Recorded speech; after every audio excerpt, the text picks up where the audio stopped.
Thank you. I want to call on Senator Cramer, but I also, if I recall, Senator Cramer, you were one of the early and passionate advocates for the Space Force, so I'm sure this hearing is especially meaningful It to is, you thank you. today. Yeah, I was, and am. General Thompson, good to see you again.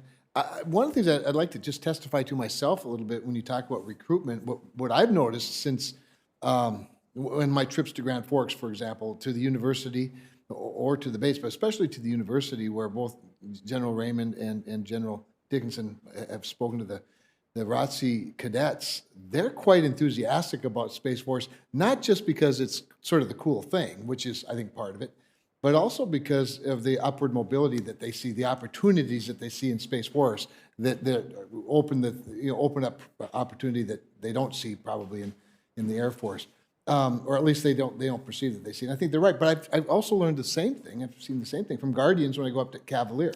They've chosen that force specifically because, again, of upward mobility opportunities that they perceive and are experiencing.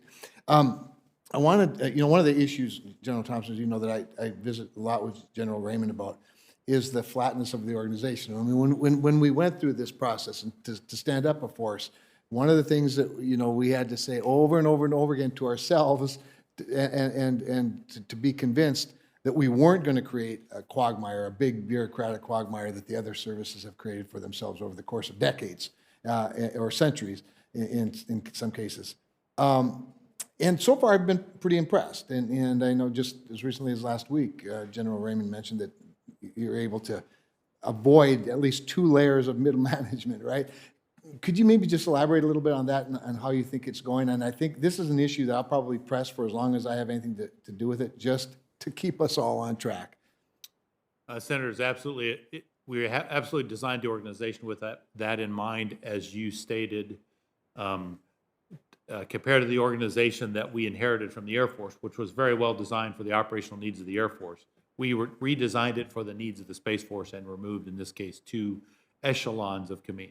On the headquarters side, I will tell you that leanness is both an opportunity and a challenge. Mm-hmm. We have less than 600 people when we are fully resourced in our headquarters.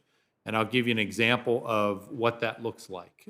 We have an office that does intelligence, operations, sustainment, communications, and our nuclear command and control communications mission. Our staff in that organization has 4 executive leaders, 3 general officers and a senior executive. The average number of senior leaders in every other Pentagon staff dealing with those matters is 37. And so we're incredibly lean. It makes us agile. But rather than day by day deciding who's going to attend meetings in the Pentagon, the question is, can we afford to attend meetings in the Pentagon? So it's both a challenge and an opportunity, but it is the final design. It's our expectation, and we have people moving fast and by design, but also by necessity. Sure.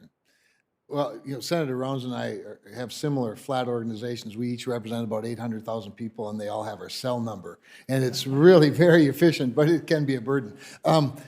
That said, the one area that I've noticed, back to sort of our job and our relationship with you all, is the one thing the Space Force does not have that's specific to the Space Force is a legislative liaison. And I think for a developing organization, that's even more important than for a well-established organization. And I know that the Marine Corps does, and I would just suggest that, to take a little bit of the burden off of the organization and the leadership, it might pay to have a legislative liaison shop within Space Force specifically. Yes, sir. Today, the legislative liaison shop is organized under the Secretariat, and so provides support to both. But we've definitely noticed recently a need to add resources and focus for the Space Force, and we'll continue to look at that. I look forward to that. Thank you. Thank you, Mr. Chairman.